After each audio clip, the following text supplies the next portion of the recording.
8-ാം സങ്കീർത്തനം. ഞങ്ങളുടെ കർത്താവായ യഹോവേ, നിന്റെ നാമം ഭൂമിയിലൊക്കെയും എത്ര ശ്രേഷ്ഠമായിരിക്കുന്നു.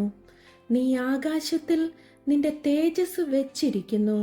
നിന്റെ വൈരികൾ നിമിത്തം ശത്രുവിനെയും പകയനെയും മിണ്ടാതാക്കുവാൻ തന്നെ നീ ശിശുക്കളുടെയും മുല കുടിക്കുന്നവരുടെയും വായിൽ നിന്ന് ബലം നിയമിച്ചിരിക്കുന്നു.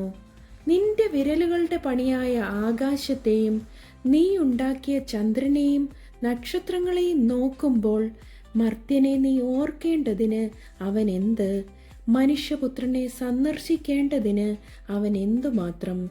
നീ അവനെ ദൈവത്തേക്കാൾ അല്പം മാത്രം താഴ്ത്തി തേജസ്സും ബഹുമാനവും അവനെ അണിയിച്ചിരിക്കുന്നു.